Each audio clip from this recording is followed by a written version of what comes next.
ดังหรือเปล่า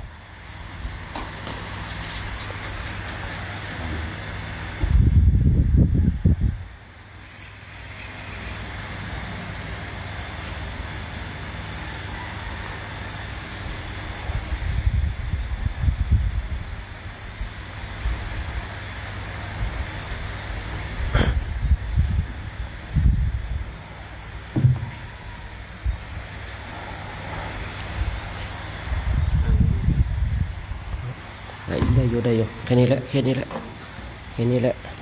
ฮะเอาแค่นี้แหละให้เอาเบอร์หนึ่งนั่นแหละฮะ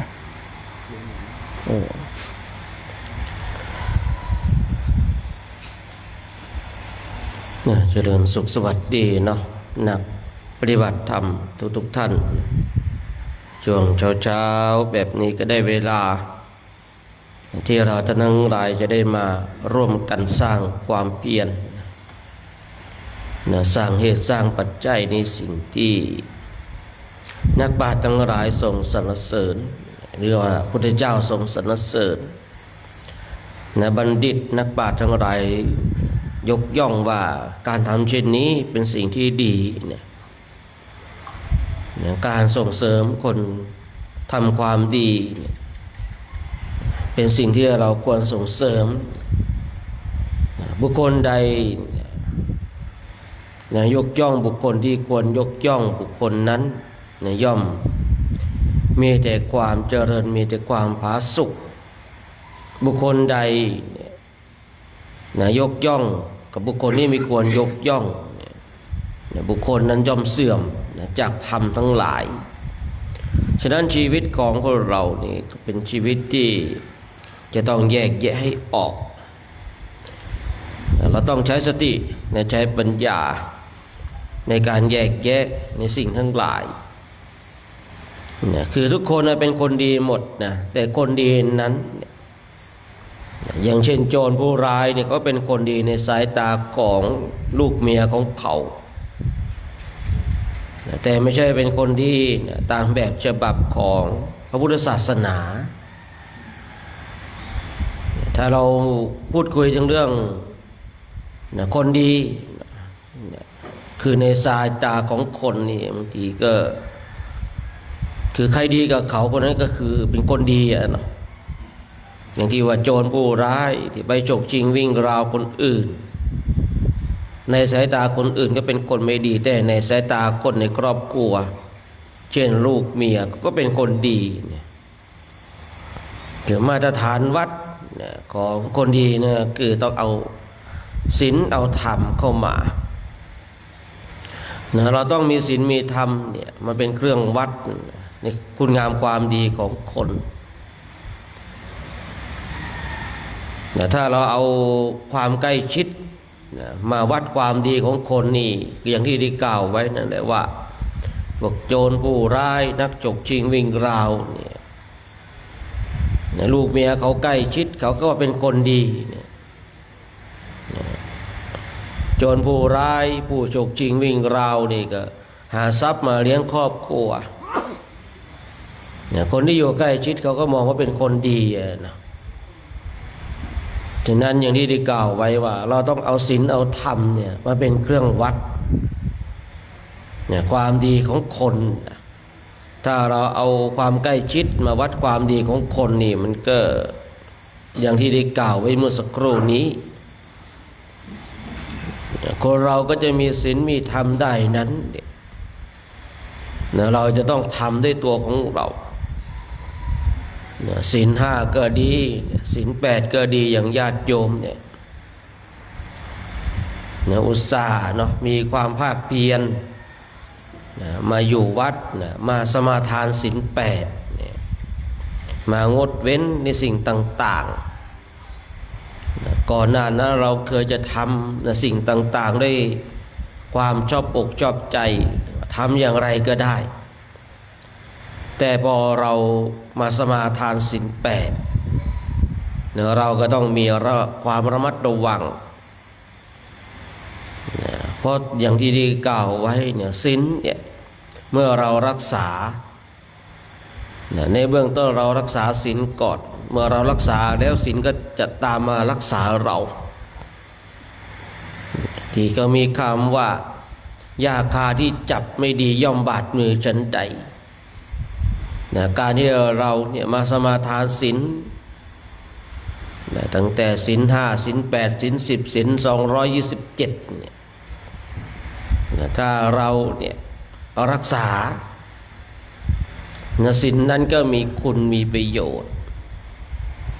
ที่เคยได้คุยไว้นั่นแหละสีเลนะสุขติงยันติสีเลนะโภกสัมปทาสีเลนะปุติงยันติตัสมาสีลังวิโสทะเยนะแต่ถ้าศีลของเราเนี่ยด่างพร้อย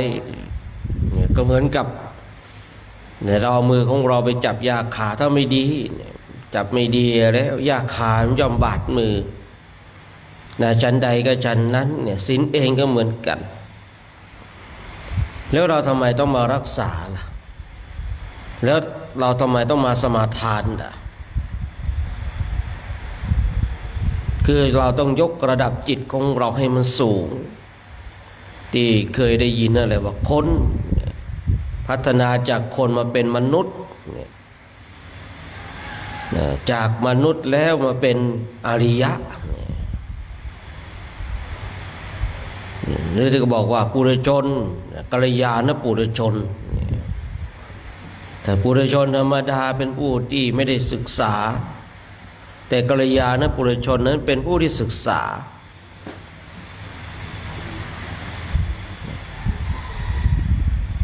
เราพัฒนาจากคนเนี่ยคำว่าคนมันก็วุ่นวายอยู่แล้วนะตื่นเช้าก็มาก็วุ่นวายกับเรื่องกินเรื่องทำงานเรื่องครอบครัวมันคนจนวุ่นวายนะคนซ้ายคนขวาคนจะวุ่นวายไปหมดเลยนะแต่มนุษย์เนี่ยมนุษย์แปลว่าใจสูงยกระดับขึ้นมาอีกนิดนึงก็ดีขึ้นมากว่าคนว่าดีขึ้นมาแล้วมนุษย์เนี่ยแปลว่าใจสูงใจสูงด้วยอะไรใจสูงด้วยศีลใจสูงด้วยธรรมไม่ได้ใจสูงเพราะว่าเรียนสูงคนที่เรียนสูงใช่ว่าจะเป็นคนดีเสมอไปคนที่เรียนสูงยิ่งมีช่องทางในการกอบโกยทุกวันนี้ที่สังคมวุ่นวายไม่ใช่เพราะคนเรียนต่ำนะเพราะจากคนเรียนสูงสังคมวุ่นวายแย่งแข่งขันช่อโกงทั้งหลายเนี่ยเกิดจากคนเรียนสูงทั้งนั้นเลย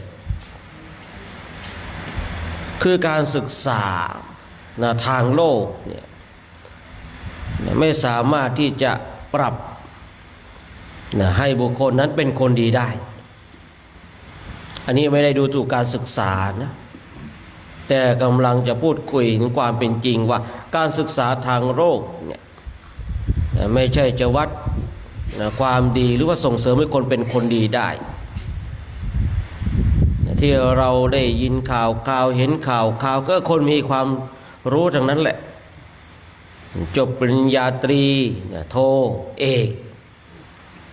จบทั้งในประเทศและนอกประเทศแต่คนเรานี้ก็มีข่าวในเรื่องช่อโกงในเรื่องโน่นนี่นั่นที่เสื่อมเสียหาย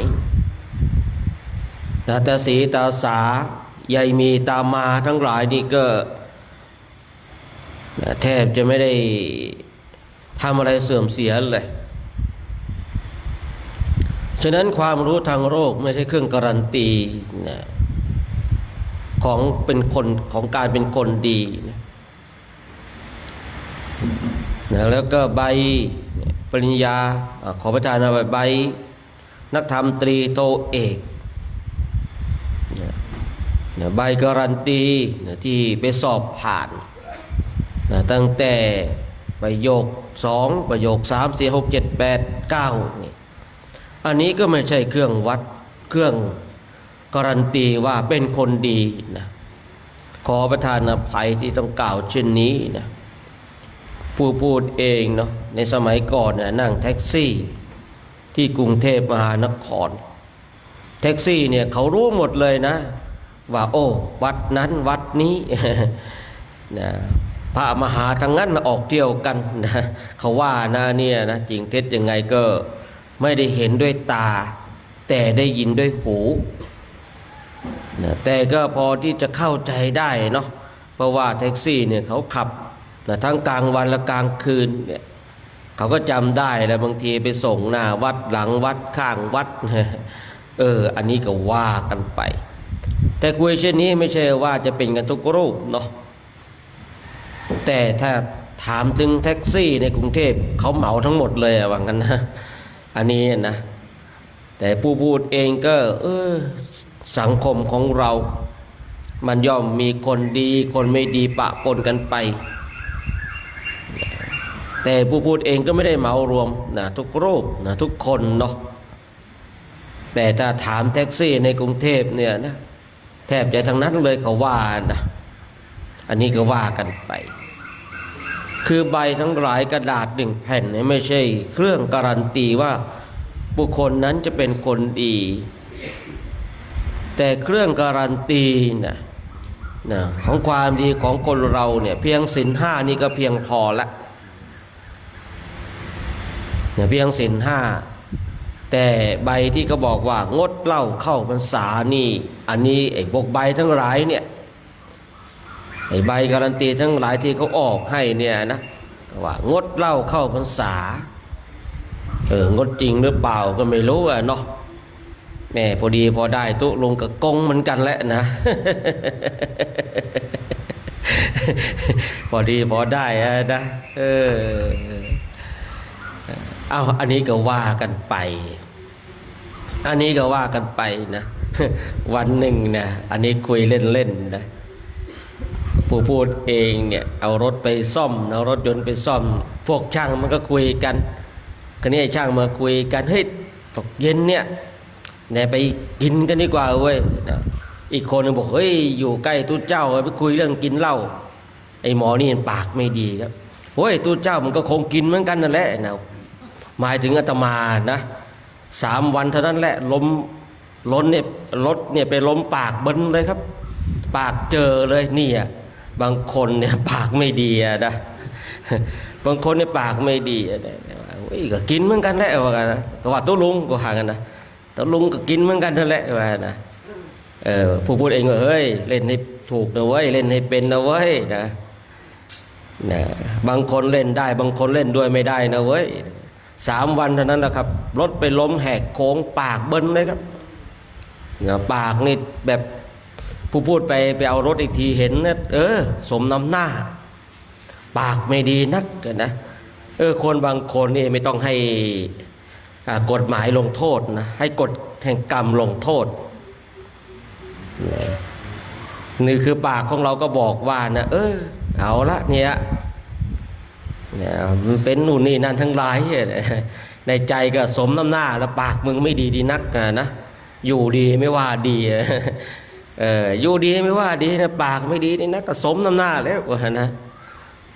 ปากนี่เบิ้ลเลยครับนะสงสัยเอาปากไปถูกับพื้นนะ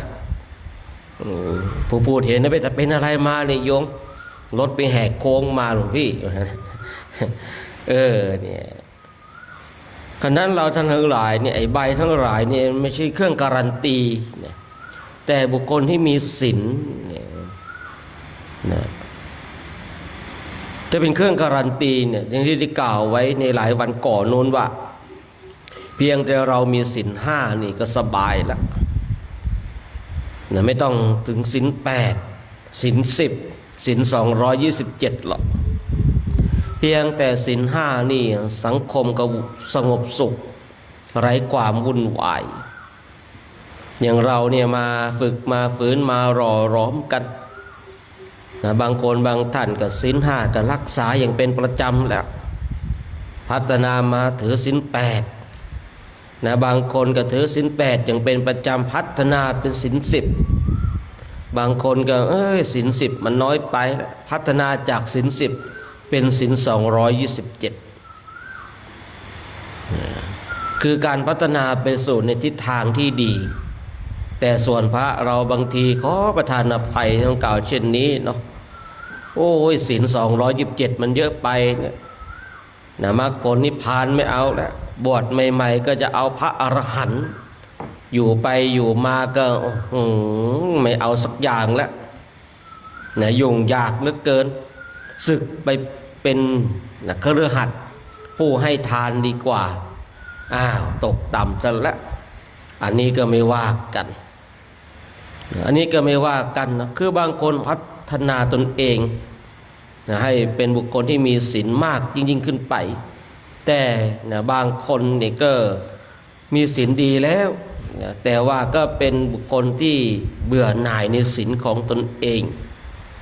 นะละทิ้งนะศีลละทิ้งสิกขาบทอันนี้ก็ไม่ว่ากันนะเพราะว่าผู้พูดเองถือกติว่านรกใครนรกมันสวรรค์ใครสวรรค์มันแต่เราก็ต้องทำหน้าที่ในการตักเตือนสติแต่ว่าพอเตือนแล้วได้แค่เตือนนะหลังจากนั้นก็เป็นหน้าที่ของบุคคลนั้นเองนะว่าจะเดินไปในทิศทางใดชีวิตของเราเป็นผู้เลือกเองว่าจะไปณสถานที่ใดพระภิกษุสงฆ์ก็ดีเนี่ยอุบาสกอุบาสิกาเองก็ดีเนี่ยนะตอนนี้เนี่ยเราสามารถทำสิ่งดีๆให้เกิดขึ้นได้คือตอนนี้เราสามารถช่วยกันได้นะมาบอกกล่าวมาเตือนสติ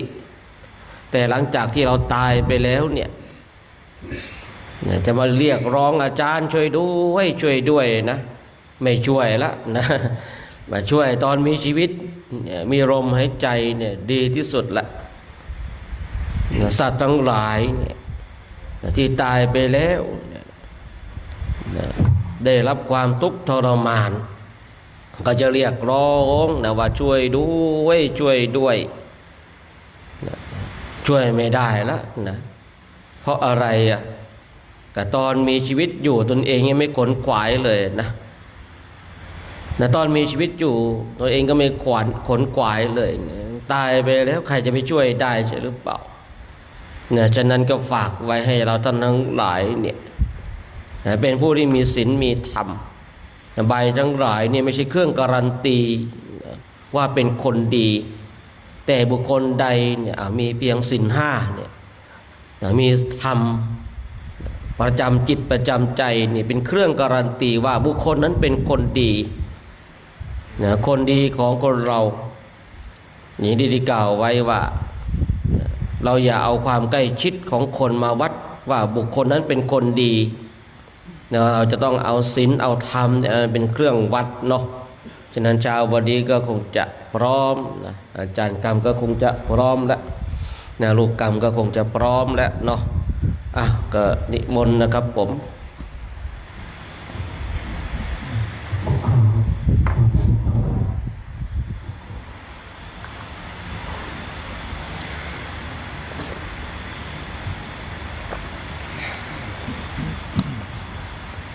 ตุสัพพยังพุทธัสสะภะคะวะโตปุพพาคะนะนะตารังกะโรมาเสนะโมตัสสะภะคะวะโตอะระหะ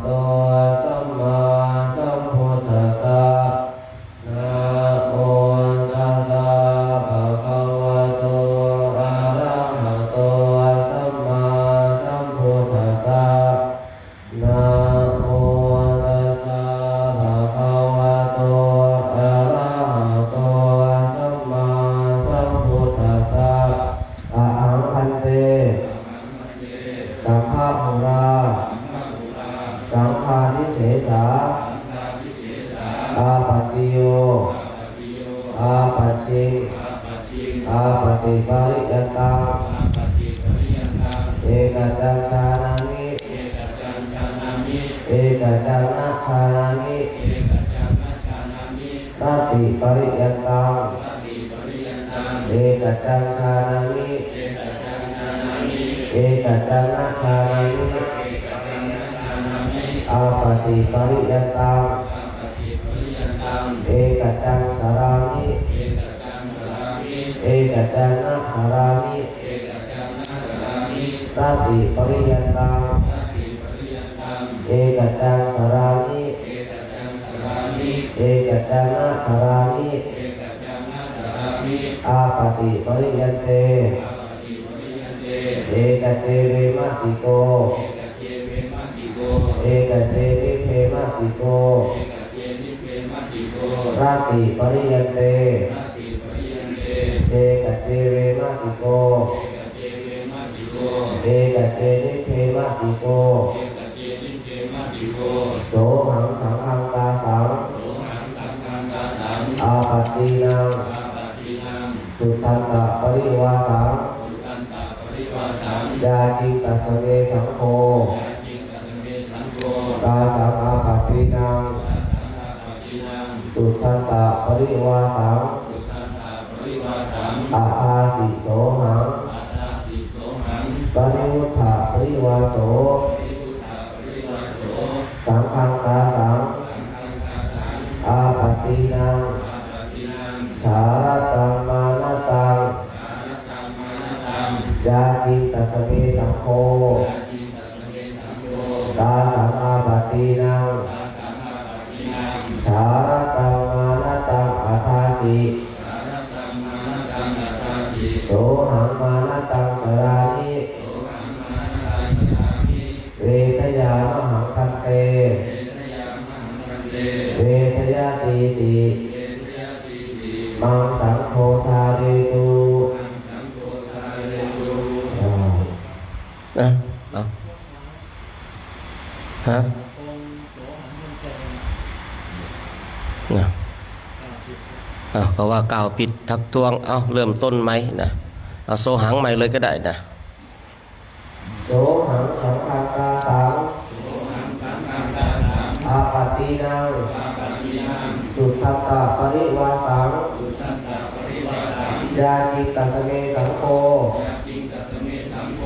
กาสังอาปัตตินังสุทัตตะปริวาสังอาภาสิโสหังปริวุฒะปริวาโสสังฆังกาสังอาปัตตินังสารตังมานะตังยาจิตัสสเมสังโฆกาสังอาปัตตินังสารตังมานะตังอาภาสิโสหังมานะตังตรามิเวทยามหังคันเตเวทยาตีติมังสังโฆทาเรตุ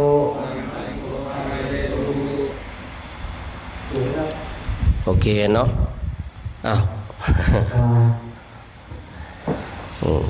บางทีเพื่อความสบายใจนะครับผมนะ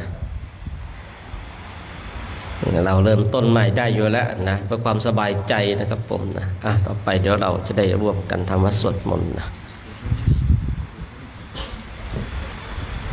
หลวงพ่อจะอยู่วัดหรือว่าไปพักผ่อนกันก็ได้นะครับเดี๋ยวช่วงสัก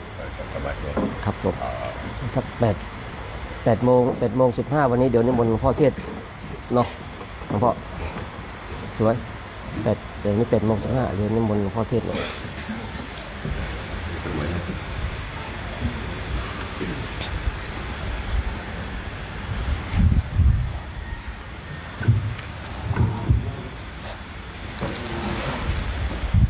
ต่อไปเดี๋ยวเราจะได้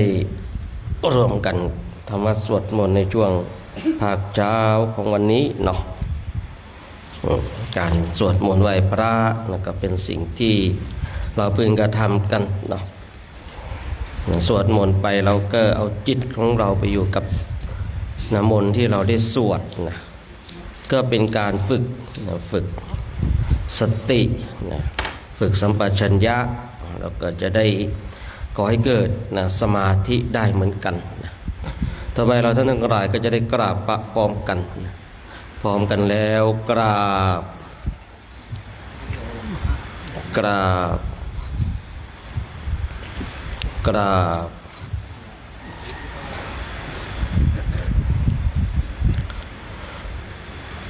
โยโสภะคะวะอะระหังสัมมาสัมพุทโธพระผู้มีพระภาคเจ้านั้นพระองค์ใดเป็นพระอรหันต์ตรัสรู้เองโดยชอบแล้วสวากขาโตเยนะภะคะวะตาธัมโมพระธรรมคือศาสนา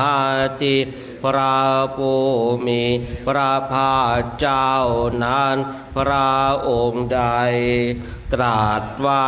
ดีแล้วสุปฏิปันโนสัพพะคะวะโตสาวกสังโฆพระสงฆ์คือผู้ทรงธรรมวินัยซึ่งเป็นสาวกของพระผู้มีพระภาคเจ้านั้นพระองค์ใด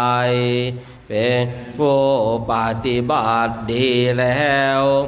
ตามมายังภะคะวันตาสัทธัมมังสัสสังฆังเอียเมหิสการเรหิยะทาระหังอาโรปิเตหิอาภิปุชยามาข้าพระเจ้าขอบูชาอย่างยิ่งซึ่งพระผู้มีพระภาคเจ้าพร้อมทางพระธรรมและพระอริย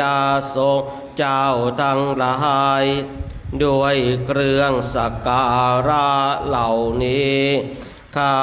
พระเจ้าได้ยกขึ้นประดิษฐานไว้ดีแล้วในที่อันสมควรอย่างยิ่งเช่นนี้สาธุโนพันเตภะคะวาสุจิระปารินิพุตโตปิพระผู้มีพระภาคเจ้าพระองค์นั้นแม้ปรินิพพานนานแล้วก็ตามข้าแต่พระองค์ผู้เจริญซึ่งยังประโยชน์ใหญ่แก่สาธุชนทั้งหลายปาชิมาชนตานุกะปามานาสาเอียเมกาเรทุขตาปัญนาการะภูเตปฏิคันหาตุขอจงรับเครื่องสักการะบรรณาการของคนยากทั้งหลายเหล่านี้ด้วยเพื่ออนุเคราะห์แก่ประชุมชนผู้เกิดแล้วในภายหลังด้วยอัมหากังทิคารตังหิตายาสุขายาเพื่อประโยชน์เพื่อความสุขแก่ข้าพระเจ้าทั้งหลายสิ้นกาลนานเทินอะระหังสัมมาสัมพุทโธภะคะวาพระผู้มีพระภาคเจ้าเป็นพระอรหันต์ดับเบิงกิเลสเบิงทุกสิ้นเชิงตรัสรู้ชอบได้โดยพระองค์เองพุทธังภควันตังอภิวาเทมิ ข้าพระเจ้าพิวาทพระผู้มีพระภาคเจ้าผู้รู้ผู้ตื่นผู้เบิกบานกราบสัวข้าโต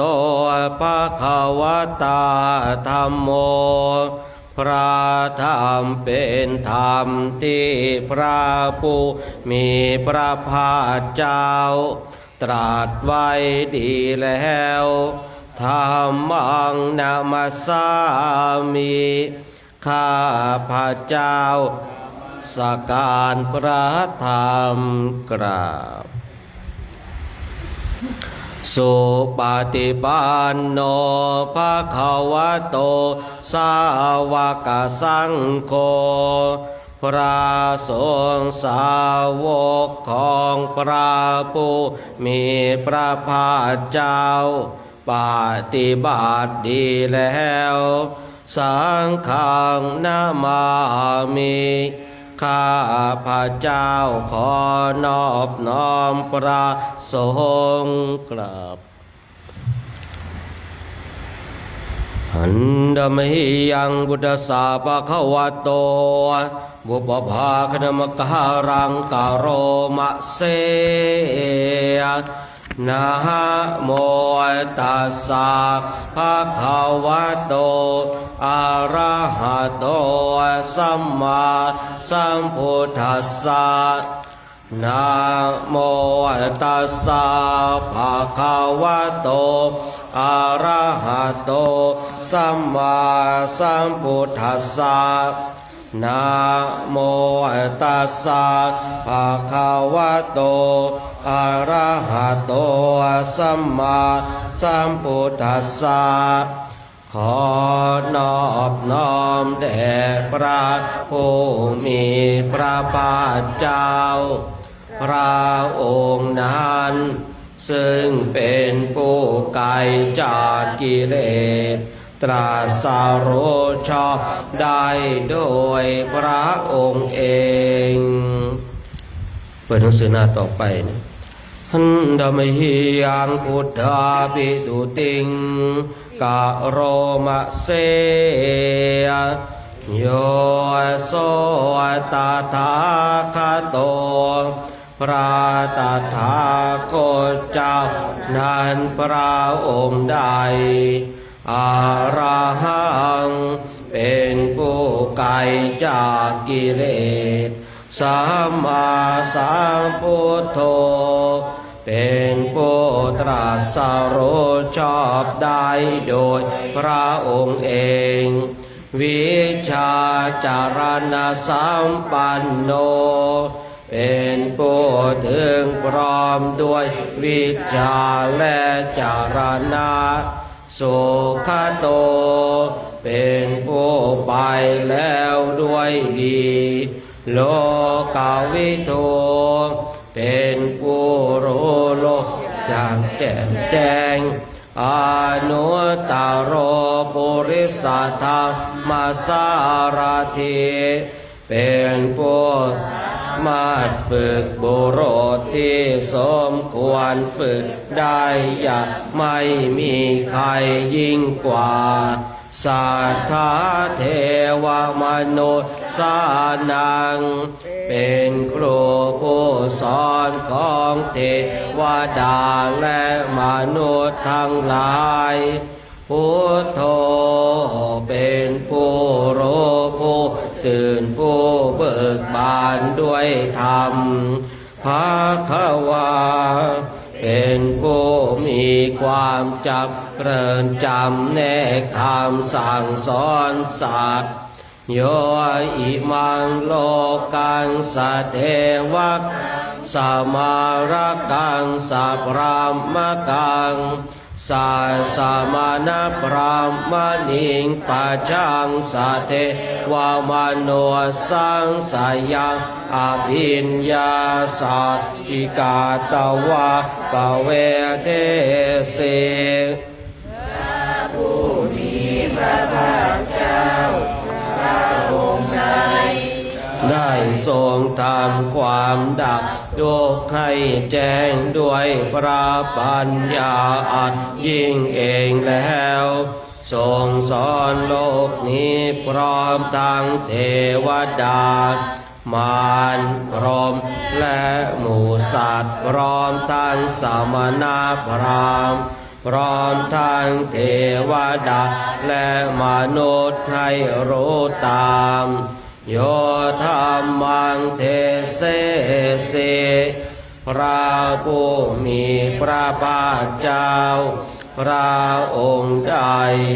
ทรงแสดงธรรมแล้วอากัลยาณังไพเราะในเบื้องต้นมัชเชกัลยาณังไพเราะในท่ามกลางปาริโยสานกัลยาณังไพเราะในที่สุดสัทธาสัพยัญชนะเกวรปาริปุณณังปาริสุทธังพระมจาริยังปกาเสสิทรงประกาศพรหมจรรย์คือแบบแห่งการปฏิบัติอันประเสริฐบริสุทธิ์บริบูรณ์สิ้นเชิงพร้อมทางอัฏฐะพร้อมทางพยัญชนะตามหังภคววันตาอภิปุชญามิข้าพระเจ้าบูชาอย่างยิ่งเฉพาะพระผู้มีพระภาคเจ้าพระองค์นั้นตามหังภคววันตาศิรสานามามิข้าพระเจ้าขอนอบน้อมพระผู้มีพระภาคเจ้าพระองค์นั้นด้วยเสียงกล่าวกราบหันดมหิยังธรรมวาปิตุติงกะโรมะเสโยโสสวาคาโตภะคะวะตาธัมโมพระธรรมนั้นได้เป็นธรรมที่พระผู้มีพระภาคเจ้าตรัสไว้ดีแล้วสันทิฏฐิโกเป็นธรรมที่ผู้ศึกษาและปฏิบัติพึงเห็นได้ด้วยตนเองอากาลิโกเป็นสิ่งที่ปฏิบัติได้และให้ผลได้ไม่จำกัดการเอหิปัสสิโกเป็นที่ควรกล่าวกับผู้อื่นว่าท่านจงมาดูเถิดโอปัญหยิโกเป็นสิ่งที่ควรน้อมเข้ามาใส่ตัวปัจจัตตังเวทิตาภววินโยหิเป็นสิ่งที่ผู้รู้ก็รู้ได้เฉพาะตนตามหังธรรมังอภิปุชญามิข้าพระเจ้าขอบูชาอย่างยิ่งเฉพาะพระธรรมนั้นตามหังสังฆนามามิข้าพระเจ้าขอนอบน้อมพระธรรมนั้นด้วยเสียงกล่าวกราบอันดมิยังสังฆาปิตุติงกะโรมะเสโยโสสุปฏิปันโนภะคะวะโตสาวกสังโฆทรงสาวกของพระผู้มีพระภาคเจ้านั้นหมู่ใดปฏิบัติดีแล้วโอ โอชุปฏิปันโนภะคะวะโตสาวกสังโฆทรงสาวกของพระผู้มีพระภาคเจ้าหมู่ใดปฏิบัติตรงแล้วยายาปฏิปันโนภะคะวะโตสาวกสังโฆทรงสาวกของพระผู้มีพระภาคเจ้าหมู่ใดปฏิบัติเพื่อรู้ธรรมเป็นเครื่องออกจากทุกข์แล้วสามีจิปฏิปันโนภะคะวะโตสาวกสังโฆทรงสาวกของพระผู้มีพระภาคเจ้าหมู่ใดปฏิบัติสมควรแล้วยาทิทางได้แก่บุคคลเหล่านี้คือจัตตาริปุริสายุคานิอัตถปุริสาปุคลาโคแห่งบุรุษสี่โคนาเปลี่ยงตัวบุรุษได้8บุรุษเอสาภะคะวะโตสาวกสังโฆนั่นแหละทรงสาวกของพระผู้มีพระภาคเจ้าอาหุนายโยเป็นทรงควรแก่สักการะที่เขานำมาบูชาพาหุนายโยเป็นทรงควรแก่สักการะที่เขาพระวินัยโยเป็นผู้ควรรับทักษิณาทานอัญชลีกรณิโยเป็นผู้ที่บุคคลตัวไปควรทำอัญชลีอนุตตรังปุญญเขตังโลกัสสะเป็นเนื้อนาบุญของโลกไม่มีนาบุญอื่นยิ่งกว่าตามหังสังฆะอภิปุชญามิข้าพระเจ้าขอบูชาอย่างยิ่งเฉพาะพระสงฆ์ผู้นั้นตามหังสังฆะศิราสานามามิข้าพระเจ้าขอนอบน้อมพระสงฆ์หมู่นั้นด้วยเสียงก้าวกราบหันดเมยังรัตนตยปนามาคาทายโย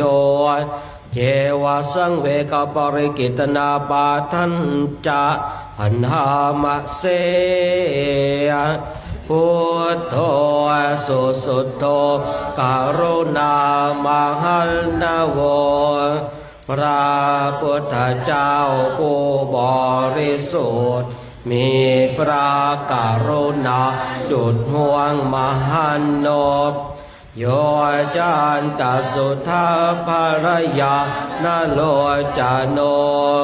พระองค์ใดมีตาคือญาณอันประเสริฐหมดจดถึงที่สุดโลกาสปาปุปกิเล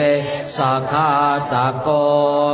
เป็นผู้ฆ่าเสียซึ่งบาปและอุปกิเลสของโลกวันทามีพุทธังอะหะมะทะเรนตังข้าพระเจ้าไหว้พระพุทธเจ้าพระองค์นั้นโดยใจเคารพเอื้อเฟื้อธัมโมปฏิโปวิยตาสสาตุโนพระธรรมของพระศาสดาสว่างรุ่งเรืองเปรียบดวงประทีปโยมาคปากามตะเพทพินนโก จำแนกประเภทคือมรรคผลนิพพานส่วนใดโลกุตโรโยจัตถาทาธิปโนซึ่งเป็นตัวโลกุตระและส่วนใดที่ชี้แนวแห่งโลกุตระนั้นวันทามิธรรมังอะหะมาทะเรนตัง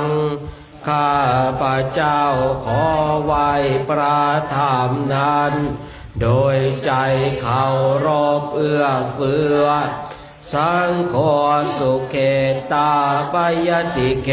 ตาสัญญิโตพระทรงเป็นนาบุญอันยิ่งใหญ่กว่านาบุญอันดีทั้งหลายโยติตาสันโตสุขตานุโพธโกเป็นผู้เห็นพระนิพพานตรัสรู้ตามพระสุคตหนูใดโลราปะหิโนอริโยสุเมธาโสเป็นผู้ละกิเลสเครื่องโลเลเป็นพระ อริยจะปัญญาดีทามิขังอะหะมาทะเรนตังข้าพระเจ้าขอไหว้พระสงฆ์หมู่นั้นโดยใจเคารพเอื้อเฟื้ออิเทวะเมกันตาปิปุชนัยยกังวัตุตยังวัฏยตาปิสังขตังปุญญังมยายามะมะสาปุปัตตวามาวันตุเวตาสัพพะวสิทธิยาบุญใดที่ข้าพระเจ้าผู้ไว้อยู่ซึ่งวัตถุสามคือพระรัตนตรัยอันควรบูชายิ่งโดยส่วนเดียวได้กระทำแล้วเป็นอย่างยิ่งเช่นนี้ขออุปาทวะทั้งหลายจงอย่าแก่ข้าพระเจ้าเลย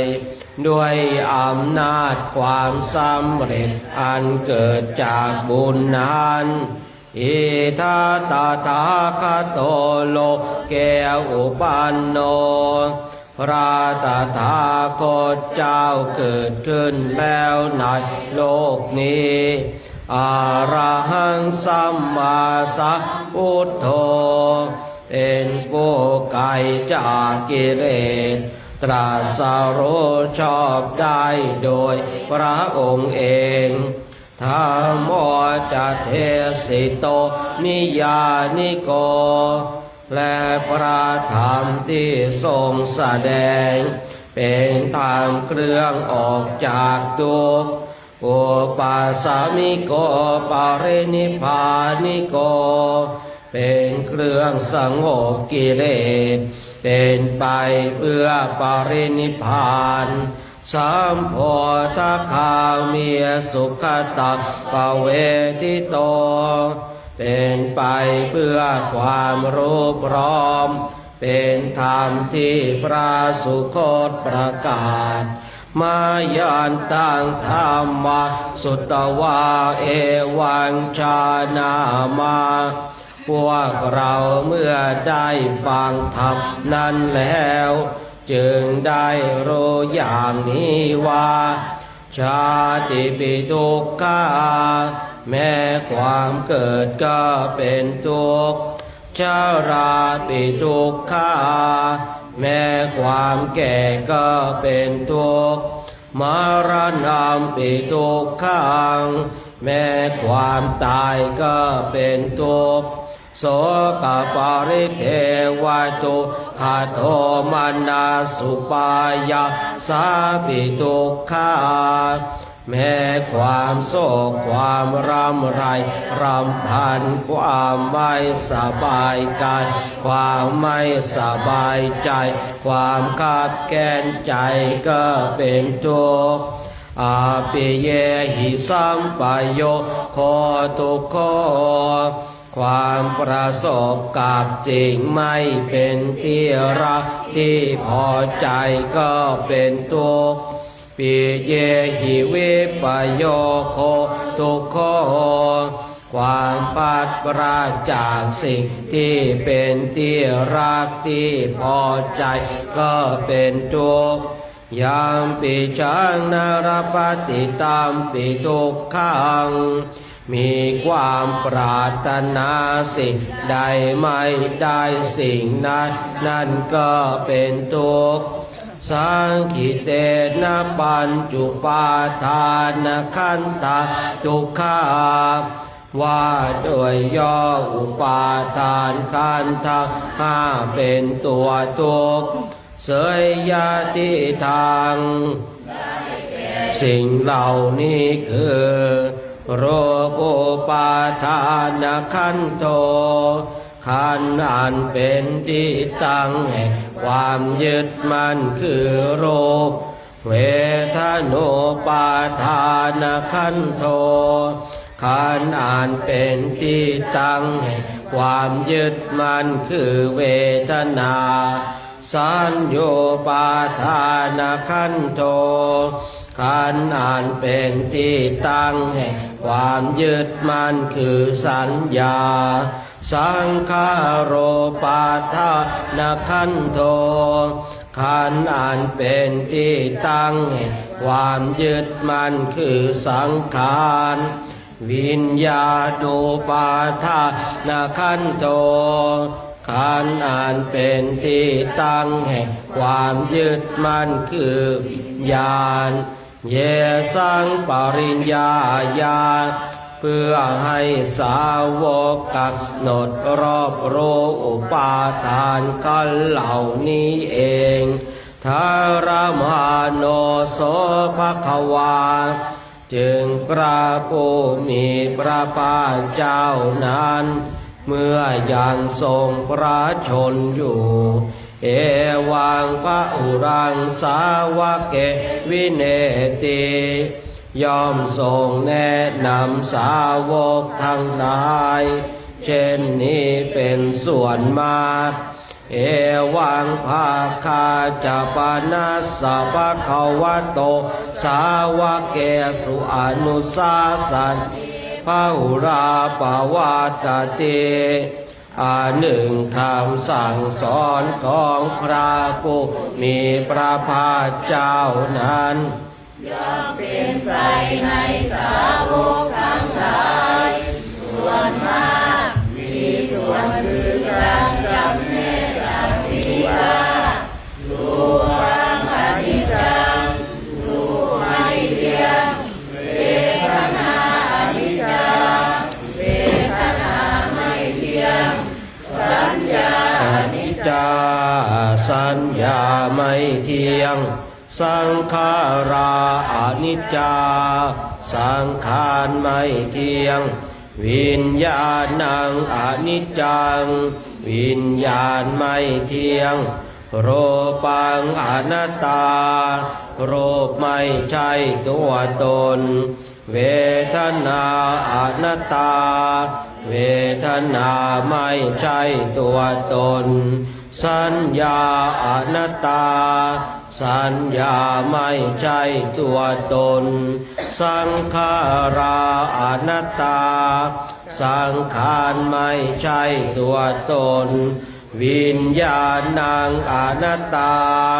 วิญญาณไม่ใช่ตัวตนสัพเพสังขาราอนิจจาสังขารทั้งหลายทั้งปวงไม่เที่ยงสัพเพธัมมาอนัตตาติธรรมทั้งหลายทั้งปวงไม่ใช่ตัวตนดังนี้เตมะยังโอตินามหา พวกเราทั้งหลายเป็นผู้ถูกครอบงำแล้ว ชาติยาโดยความเกิด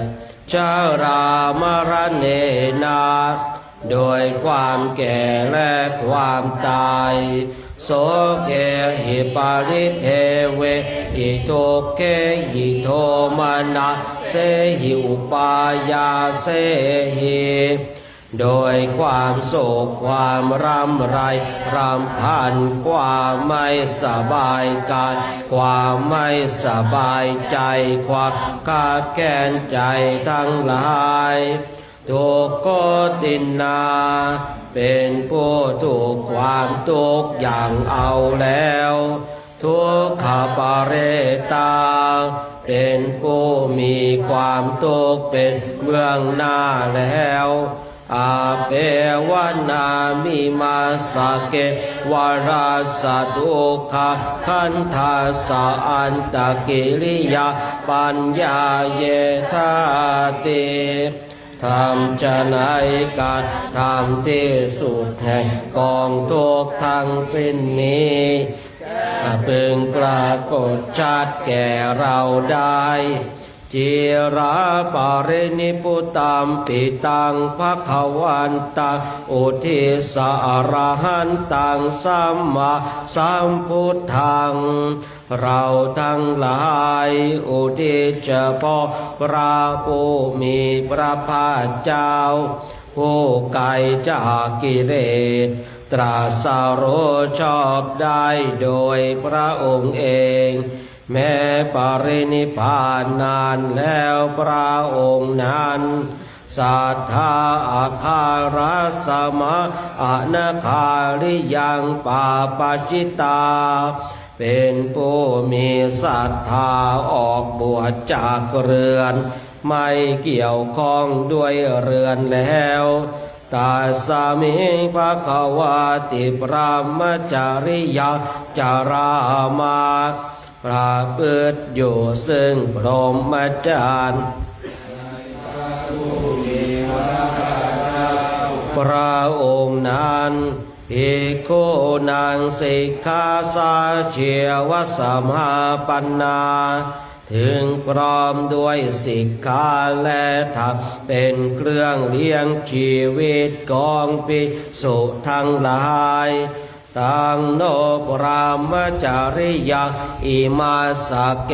วลาสตุขะขันธาสะอันตกิริยาสังวัตโตขอให้พรหมจรรย์ของเราทั้งหลายนั้นจงเป็นไปเพื่อการทำที่สุดแห่งกองทุกข์ทั้งสิ้นนี้เถิด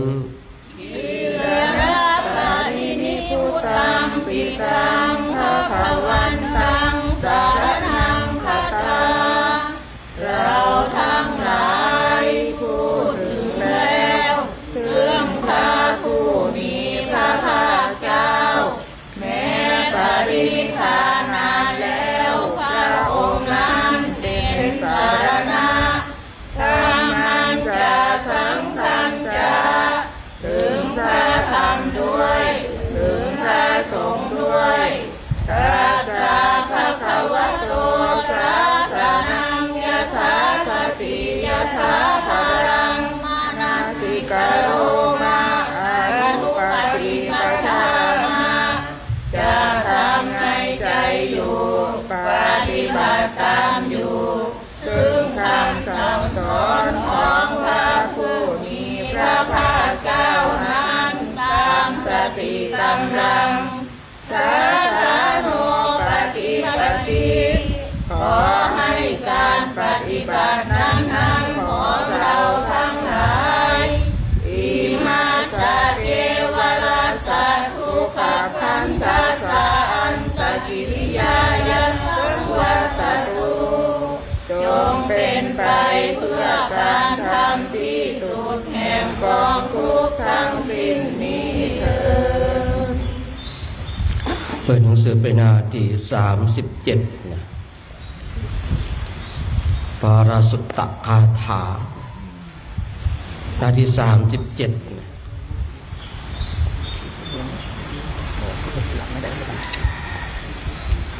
หันธรรมยังภารสุตตะคาทายโยพนามะเสภาราหะเวปัจจากขันธาขันธ์ทั้งห้าเป็นของหนักเนอภาราหะโรจะบวกขโลบุคคลนั้นแหละเป็นผู้แบกของหนักพาไปภาราทานังทุกขังโลเกการแบกถือของหนักเป็นความทุกข์ในโลกภารานิเคปานังสุขังการสลัดของหนักทิ้งลงเสียเป็นความสุข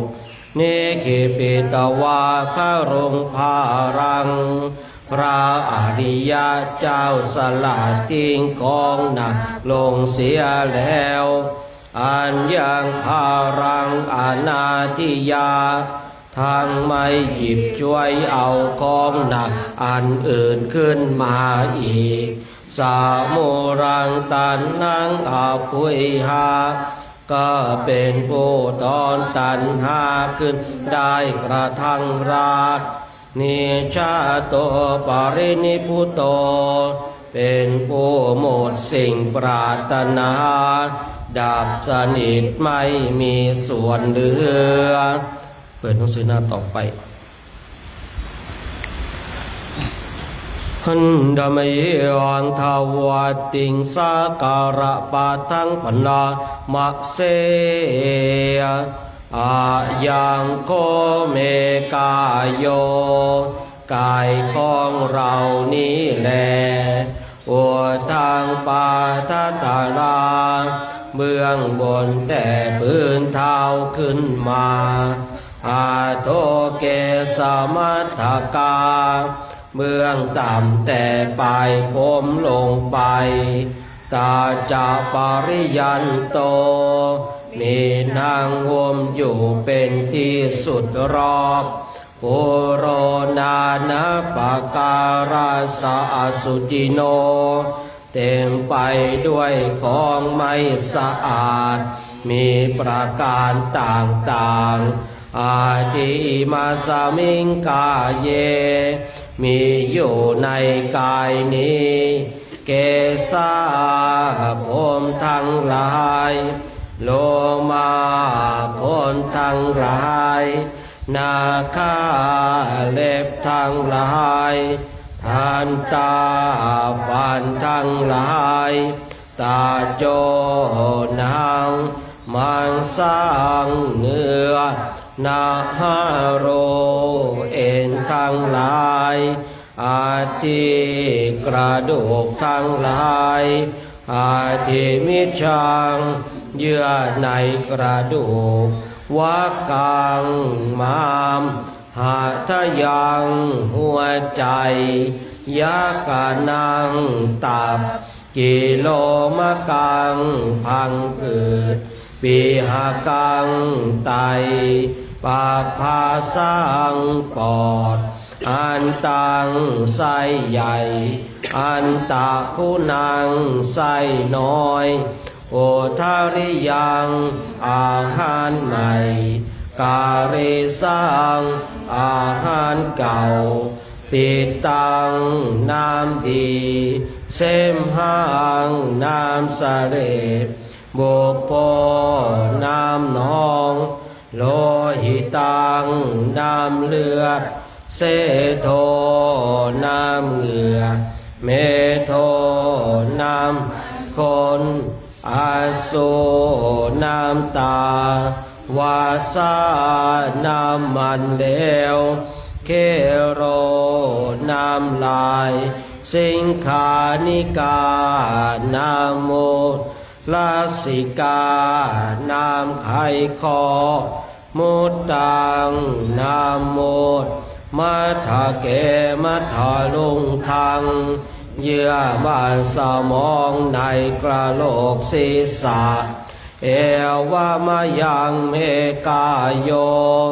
กายของเรานี่อย่างนี้โอทางปาตตาราเบื้องบนแต่พื้นเท้าขึ้นมาอาโทเกสมัทธกาเบื้องต่ำแต่ปลายผมลงไปตาจะปริยันโตมีนางห่มอยู่เป็นที่สุดรอบปุโรนานาปการาสะอสุจิโนเต็มไปด้วยของไม่สะอาดมีประการต่างๆอย่างนี้แลหันธรรมยังอภินาปัจเจเวคณะปาทังพนามะเสชาราธรรมโมมาหิชารังอนัตติโตเราย่อมมีความแก่เป็นธรรมดาจะล่วงพ้นความแก่ไปไม่ได้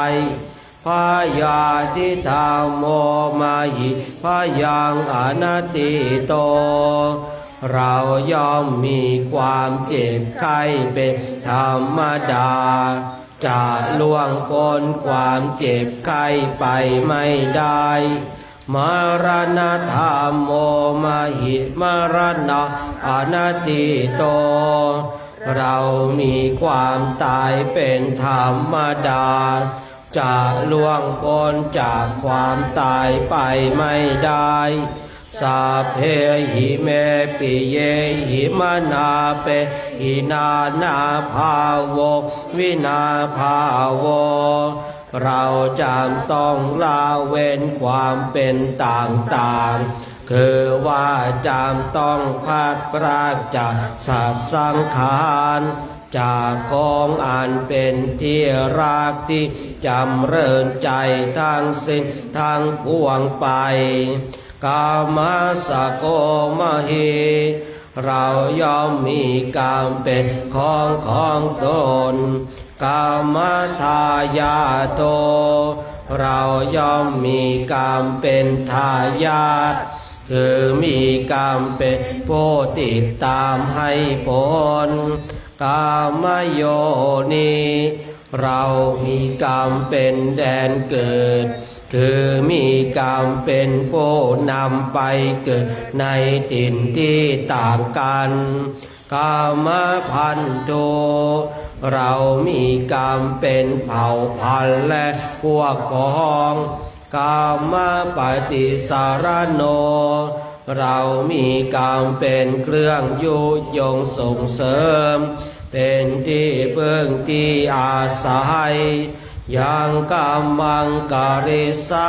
มิกัลยานังวาปาปะกังวาเราจะกระทำกรรมอันใดไว้ไม่ว่าบุญหรือบาปดีหรือชั่วก็ตามตาสะทายาโตภเวสามิเราจะต้องเป็นทายาทคือเป็นผู้รับผลของกับอันนั้นอัมเหอาปินหังปัจเจเวคิตพังเราเพิ่งพิจารณาให้เห็นธรรมอย่างนี้เนืองทุกวันเถิดเปิดหนังสือไปหน้า95นะปวดน้ำตอนเช้า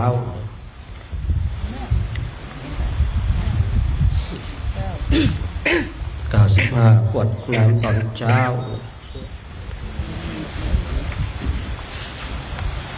หันธรรมหิยังสัพปฏิทานาคาทายโยพนามะเสปุญญาสิทานิกาตาสยานัญญานิกาตานิเมเตสัญจะภาคิโนโหนตุสัตตานันตาปมานกาสัตว์ทั้งหลายไม่มีที่สุดไม่มีประมาณจงมีส่วนแห่งบุญที่ข้าพเจ้าได้ทำในบัดนี้ และแห่งบุญอื่นที่ได้ทำไว้ก่อนแล้วเยอปิยาคุณวันตาจะไม่พังมาตาปิตาตโยทิตาเมจาปยาทิตาวะอันเยมาชัตตเวลิโนคือจะเป็นสัตว์เหล่าใดซึ่งเป็นที่รักใคร่และมีบุญคุณเช่นมารดาบิดาของข้าพระเจ้าเป็นต้นก็ดีที่ข้าพระเจ้าเห็นแล้วหรือไม่ได้เห็นก็ดีสัตว์เหล่าอื่นที่เป็นกลางหรือเป็นคู่เวรกันก็ดีสัตตาติตันติโลกัสสมิงเตปุมาจตุโยนิกาปัญเจกัจจตุโวการาสังสาร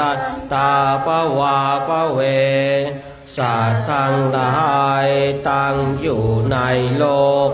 อยู่ในภูมิทั้งสามอยู่ในกำเนิดทั้งสี่มีขันธ์ห้าขันธ์มีขันธ์ขันธ์เดียวมีขันธ์สี่ขันธ์กำลังท่องเที่ยวอยู่ในภพน้อยภพใหญ่ก็ดียาตังเยปฏิทานะเมอนุโมทันตุเตสยังเยจิมังนะปัจจานันติเทวาเตสังนิเวทโยงสัตว์เหล่าใดรอส่วนบุญที่ข้าพระเจ้าแผ่ให้แล้วสัตว์เหล่านั้นจงอนุโมทนาเองเถิดส่วนสัตว์เหล่าใดยังไม่รอส่วนบุญนี้ขอเทวดาทั้งหลายจงบอกสัตว์เหล่านั้นให้รู้มายาทินนานะปุญญาณังอนุโมทนาเหตุนา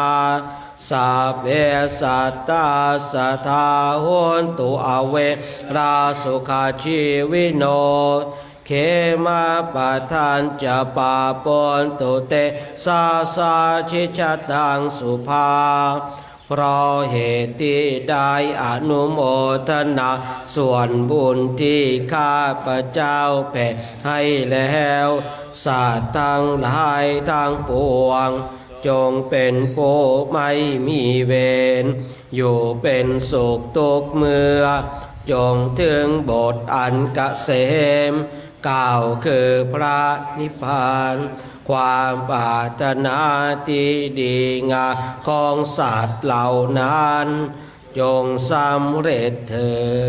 ด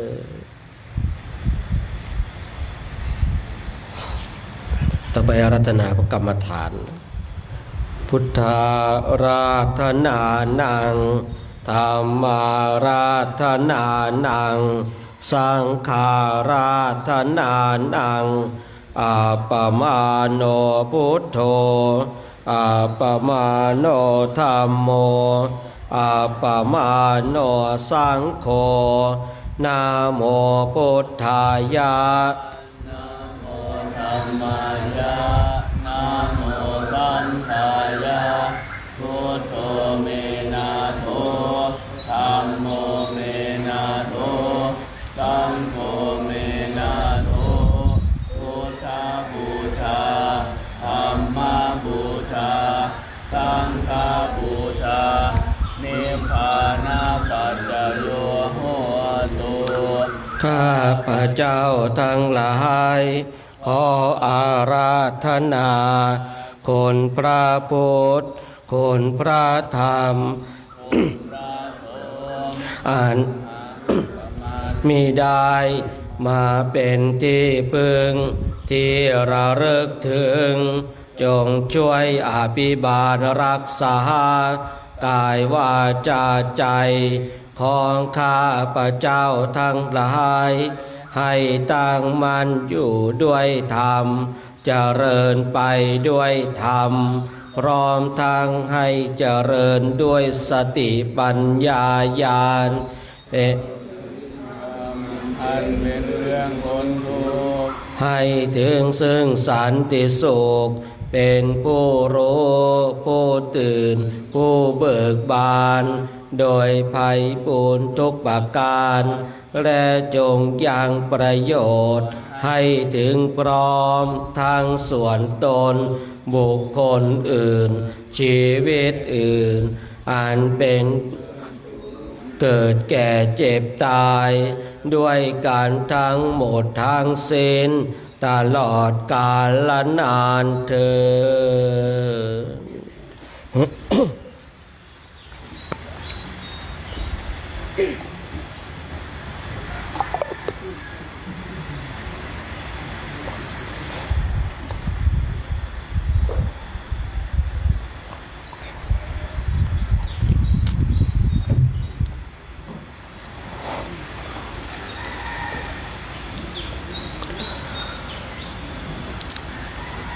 ด พระราหะเวปัญจขันธานะขันทั้งห้าเป็นของหนักนะหนักไม่หนักนะเราจะนั่งรายคงจะรู้ด้วยตัวของเราเองนะแต่พระพุทธเจ้าองค์ทรงตรัสไว้พระราหะเวปัญจขันธานะขันทั้งห้าเป็นของหนักแล้วใครเป็นผู้แบกของหนักก็เราท่านทั้งหลายเองนะเราเป็นผู้แบกของหนักแล้วเราก็บ่นเองว่ามันทุกข์นะมันทรมานมันเหนื่อยเหลือเกิน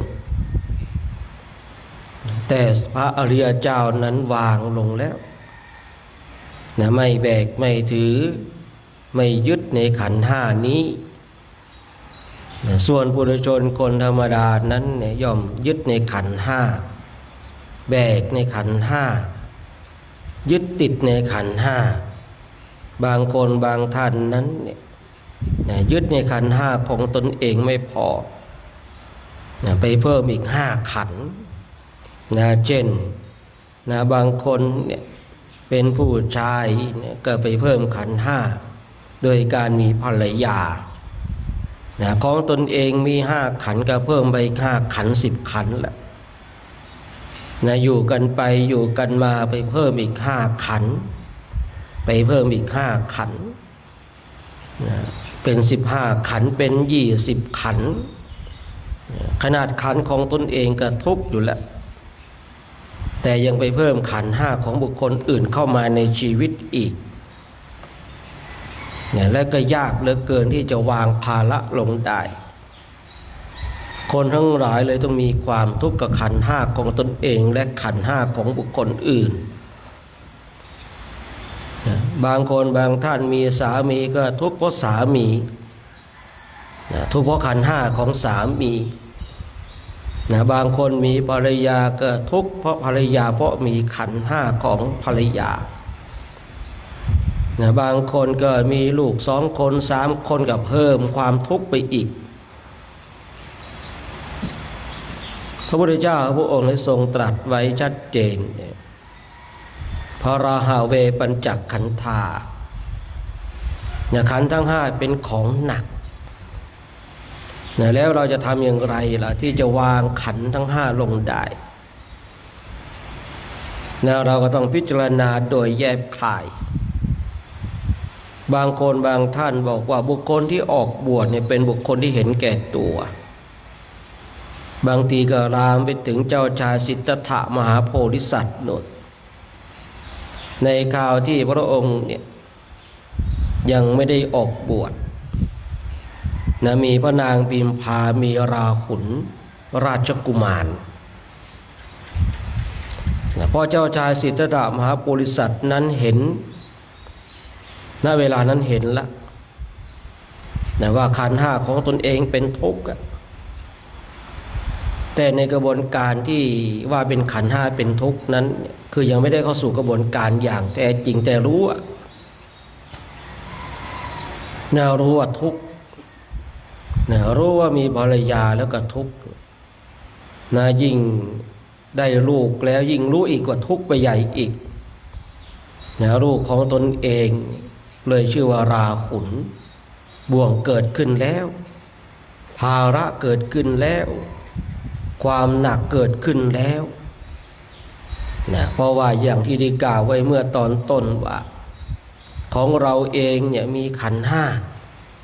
อยู่ไปอยู่มาเพิ่มอีก5 ขันธ์นะอยู่ไปอยู่มากับเพิ่มอีก5 ขันธ์บ้างนะเพิ่มอีก5 ขันธ์บ้างเป็น20 ขันธ์บ้างเป็น15 ขันธ์บ้างก็นี่ก็วุ่นวายวุ่นวายกับเรื่องของตนเองไม่พอยังวุ่นวายไปในเรื่องของสามีและภรรยาวุ่นวายในเรื่องของตนเองไม่พอวุ่นวายในเรื่องของสามีหรือภรรยาไม่พอยังไม่วุ่นวายในเกี่ยวกับรูปของตนเองอยู่อีกบุคคลใดมีสามีย่อมรู้ว่าเป็นเช่นไรบุคคลใดมีภรรยาย่อมรู้ว่าเป็นเช่นไรบุคคลใดมีลูกย่อมรู้ว่าการมีลูกนั้นเป็นเช่นไร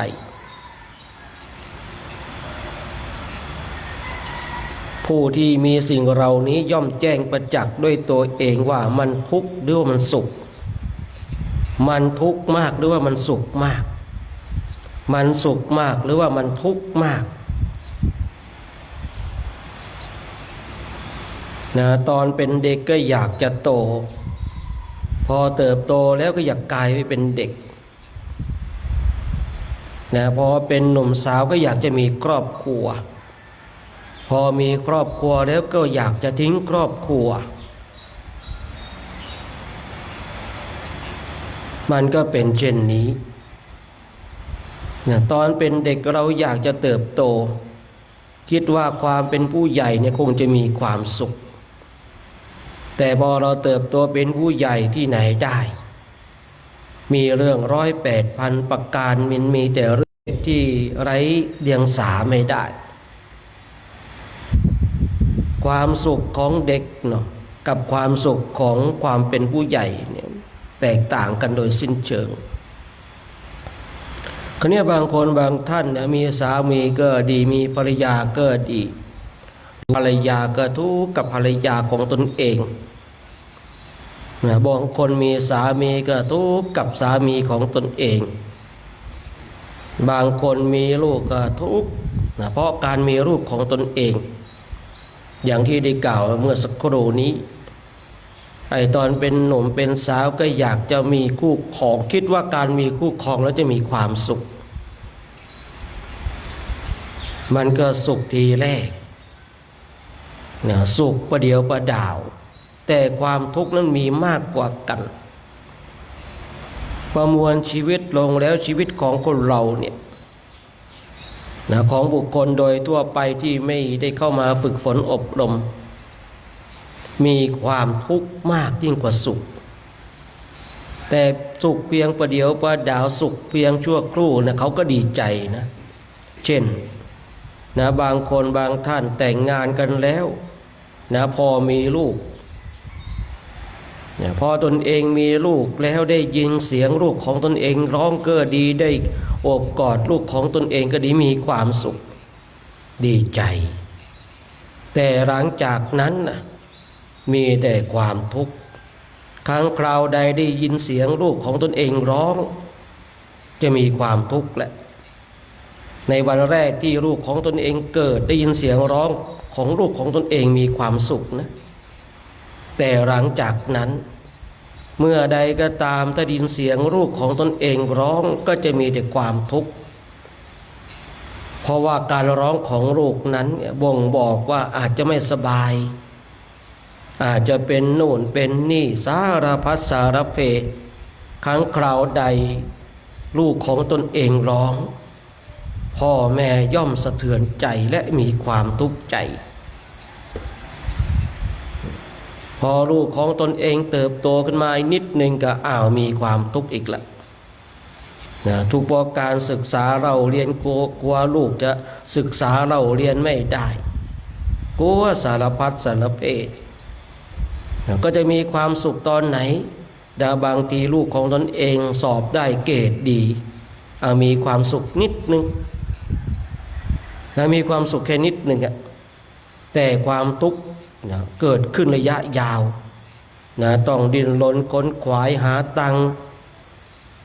เสียค่าเทอมบ้างเสียค่าชุดบ้างอะไรสารพัดสารเพสุขนิดหนึ่งแต่ทุกข์มาก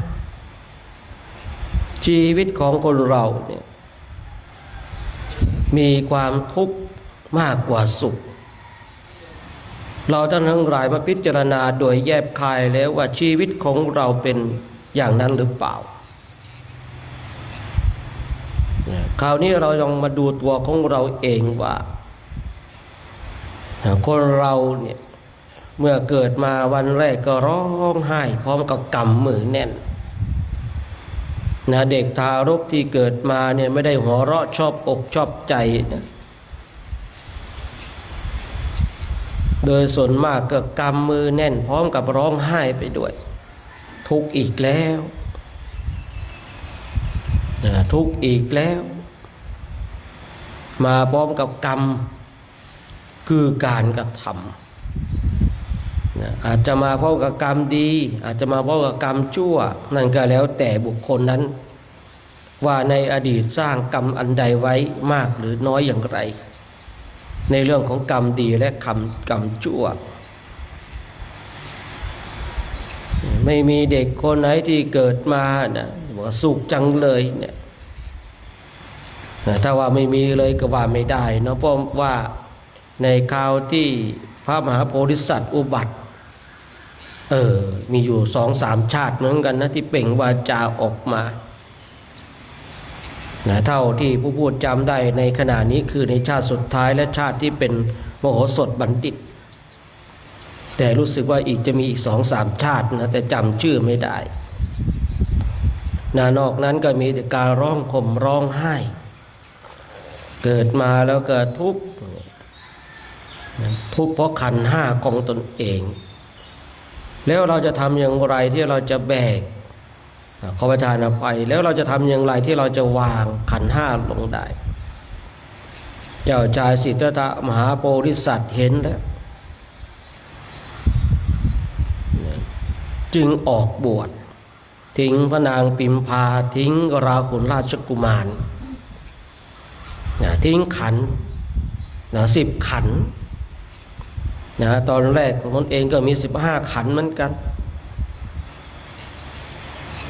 เจ้าชายสิทธัตถะมหาโพธิสัตว์5 ขันธ์พระนางปิมพา5 ขันธ์ราหุลราชกุมาร5 ขันธ์เป็น15 ขันธ์อยู่ไปอยู่มาแล้วก็ทิ้งไปแล้วทิ้งอีก10 ขันธ์ขันธ์ของพระนางปิมพาและขันธ์ของราหุลราชกุมารก็เหลือเพียงแต่5 ขันธ์ของตนเองที่จะต้องมาสะสางที่จะต้องมาวางภาระลงให้ได้ตราบใดถ้าเรายังแบกขันธ์5อยู่ไปไม่ถึง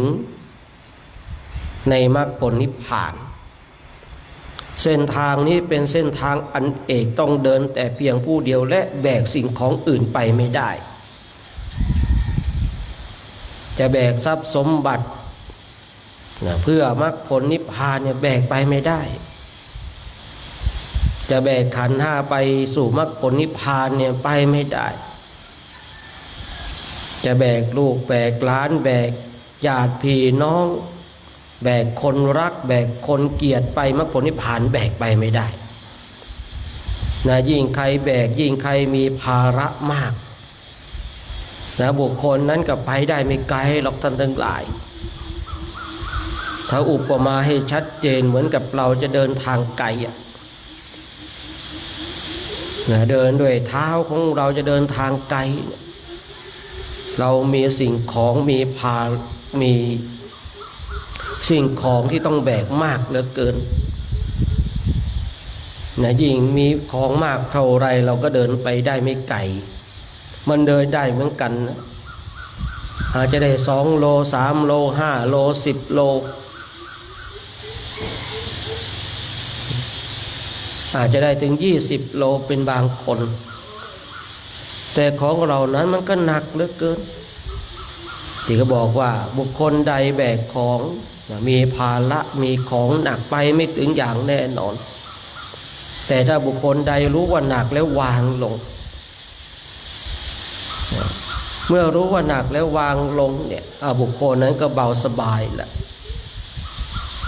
บุคคลใดวางขันธ์ห้าของตนเองได้บุคคลนั้นก็สบายบุคคลใดวางทรัพย์สมบัติลงได้ก็สบายบุคคลใดวางลูกวางหลานวางสามีภรรยาได้ก็สบายเครื่องรอยรัดทั้งหลายมันหายไปเมื่อเครื่องรอยรัดทั้งหลายมันหายไปก็เดินเข้าสู่มรรคผลนิพพานอย่างสบายไม่เชื่อท่านทั้งหลายลองแบกของหนักก็ได้เดินไปแล้วมันหนักเหลือเกินเนี่ยนะผู้ที่ชาญฉลาดรู้ว่าหนักก็วางลงแต่ผู้ที่โง่เขาเบาปัญญารู้ว่าหนักก็ถือว่าแบกไปอย่างนั้นอีกที่แบกไปอย่างนั้นเพราะมีความคิดว่าเราแบกมาตั้งนานแล้วทนแบกอีกนิดหนึ่งอาจจะดีในความคิดเช่นนี้ถ้าในเรื่องอื่นๆมันอาจจะดีตามนั้นแต่ถ้ามาแบกลูกแบกหลานแบกทรัพย์สมบัติแบกขันธ์ห้าของตนเองเพื่อจะเข้าสู่อริยมรรคอริยผลเนี่ยไปไม่ถึงอย่างแน่นอนฉะนั้นผู้ที่ฝึกจิตเช่นเราต้องมีความเข้าใจ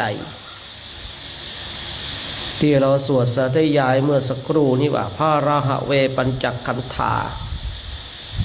ขันธ์ทั้งห้าเป็นของหนักมันหนักจริงไหมณเวลานี้เราลองมาดูตัวของเราเองว่ามันหนักจริงไหมบางคนบางท่านบอกว่าหนักกำลังหาวิธีการวางขันธ์ห้าอยู่อันนี้น่าอนุโมทนาบางคนบางท่านรู้ว่าหนักแต่ไม่รู้จักหาวิธีการที่จะวางอันนี้ก็ต้องเวียนทุกข์เวียนเกิดเวียนทรมานบางคนยิ่งร้ายไปกว่านั้นไม่เข้าใจเลยว่าขันธ์ห้าของตนเองหนักแล้วก็ไปแบกขันธ์ห้าของคนอื่นอีกอันนี้ยิ่งเลวร้ายยิ่งห่างไกล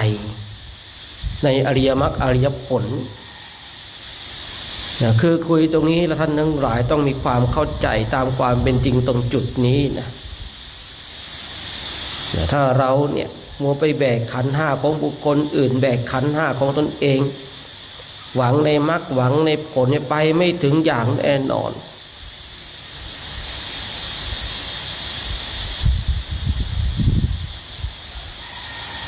สิ่งที่เลวร้ายคือเนี่ย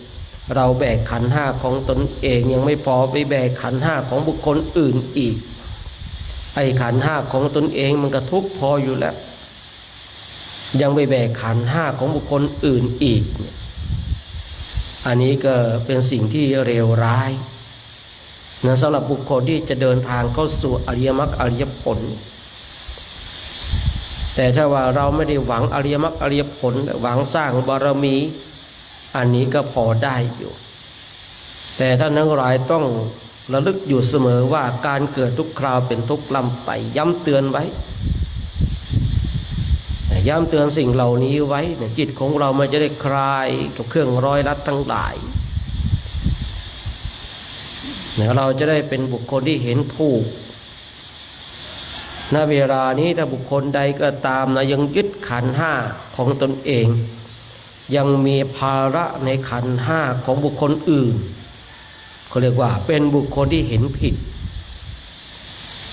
ยังเป็นบุคคลที่เห็นผิดอยู่นะยังไปแบกถือขันธ์ห้าของตนเองและไปแบกขันธ์ห้าของบุคคลอื่นขึ้นชื่อว่าบุคคลนั้นยังมีความเห็นผิดอยู่ชีวิตของพระชีวิตของนักบวชเรานี่มันมีแต่เพียงขันธ์ห้าของเราถ้าบุคคลหนึ่งบุคคลใดที่เป็นฆราวาสญาติโยมไม่มีครอบครัวไม่มีสามีภรรยาไม่มีลูกถือว่าเป็นความโชคดีนะเป็นความโชคดีในพระไตรปิฎกกล่าวไว้ว่าหญิงใดก็ตามชายใดก็ตาม แต่เมื่อเกิดมาบนโลกนี้แล้วเนี่ยไม่มีคู่ครองไม่มีคู่ครองนะโดยส่วนมากจะลงมาจากพรหมโลกนิสัยเดิมอุปนิสัยเดิมของตนเองมันยังติดมาเพราะว่าอย่างที่ได้กล่าวไว้ในวันก่อนพรหมนั้นไม่มีเพศหญิงเพศชายพอตนเองหมดบุญจากพรหมโลกแล้วมาเกิดมาบนโลกมนุษย์นี้เพราะจิตของตนเองมันยังเสพมันยังมีความคุ้นเคยพอเกิดมาบนโลกนี้ก็ไม่อยากจะมีคู่ครองอยากจะอยู่เพียงลำพัง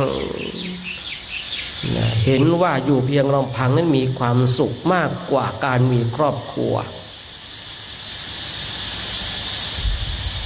สมัยก่อนผู้พูดเองได้ยินว่าบุคคลใดไม่มีครอบครัวก็เรียกว่าเป็นคนบาปพอได้ยินอย่างนั้นตอนที่ตนเองยังไม่ได้บวชก็อยากจะมีครอบครัวแต่โชคดีเข้ามาบวชซะก่อนแต่พอเข้ามาบวชในบวรพุทธศาสนาแล้วเนี่ยแจ้งประจักษ์ด้วยตัวเองว่าคนไม่มีครอบครัวเรียกว่าคนบุญนะคนมีบุญก่อนหน้านั้นได้ยินเขาบอกว่าคนใดไม่มีครอบครัวเรียกว่าคนบาป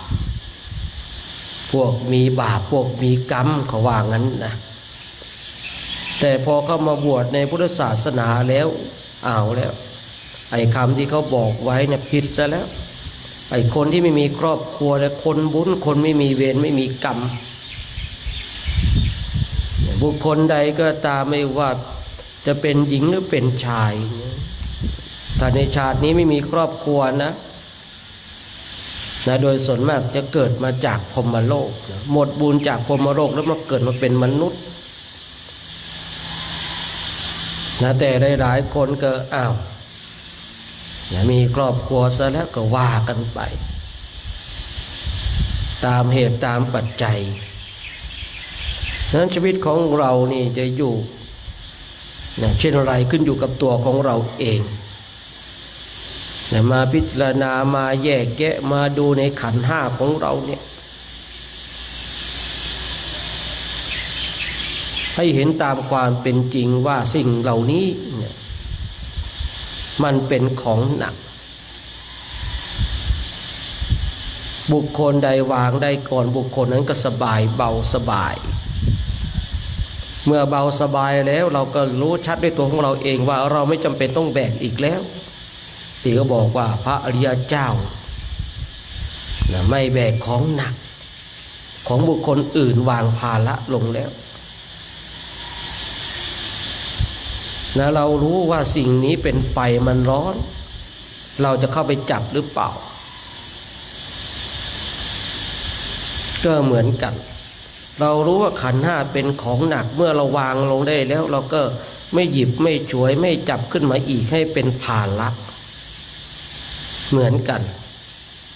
เหมือนกับเรารู้ว่าไฟเนี่ยมันร้อนเราก็ไม่ไปเข้าไปจับแล้วเพราะรู้มันร้อนนี่บุคคลใดวางขันธ์ห้าลงได้บุคคลนั้นก็ไม่เวียนมายึดมาแบกมาถือขันธ์ห้าให้มันหนักให้มันทรมาน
การ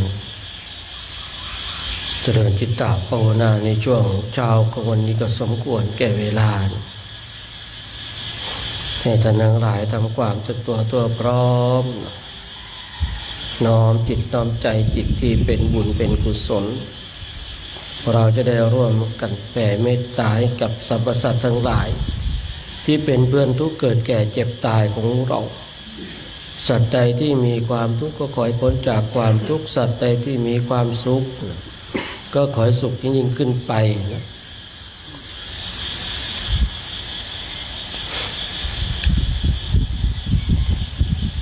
สัพเพสัตตาอาเวราโหนตุขอสัพพสัตว์ทั้งหลายทั้งปวงที่เป็นเพื่อนทุกข์เกิดแก่เจ็บตายด้วยการทั้งหมดทั้งสิ้นจงเป็นสุขเถิดอย่าได้มีเวรต่อกันและกันเลยอาพยาปาชาโหนตุจงเป็นสุขเถิดอย่าได้พยาบาทเบียดเบียนซึ่งกันและกันเลยอานิคาโหนตุจงเป็นสุขเถิดอย่าได้มีความทุกข์กายทุกข์ใจเลยสุขีอัตตานังปริหารันตุจงมีแต่ความสุขกายสุขใจรักษาตนให้รอดพ้นจากทุกข์โทษเปรตภัยอันตรายทั้งปวงจงทุกข์ทั่วหน้าเถิดกาตังปุญญาภรังใบหังสาเพภาคิภวันตุเตขอสัพพสัตว์ทั้งหลายทั้งปวงเหล่านั้นจงเป็นผู้มีส่วนได้เสวยผลบุญ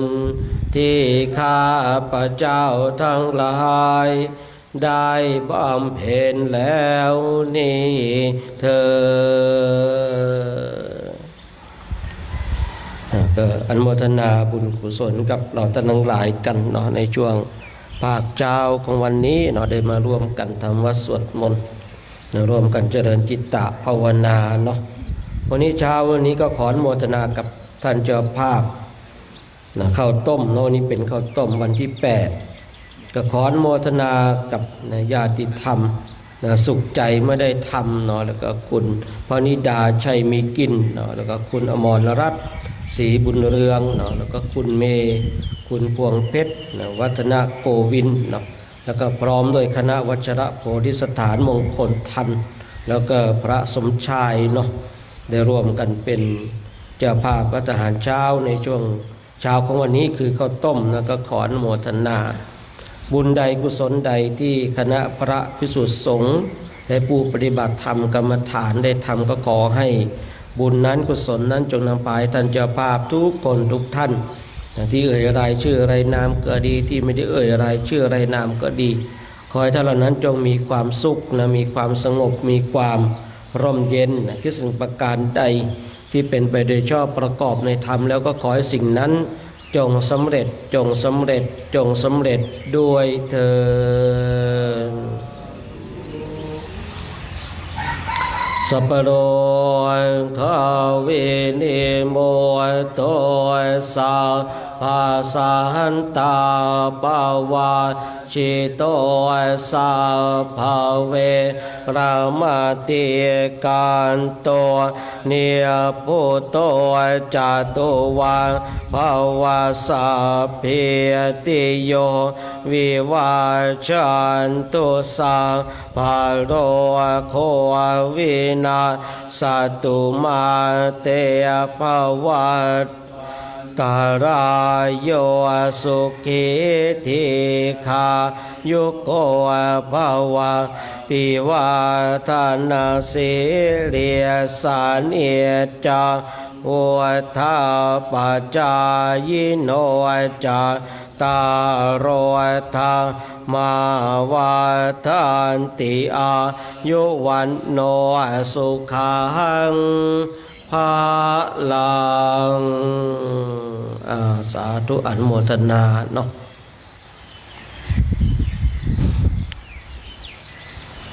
นะลูกกำปอง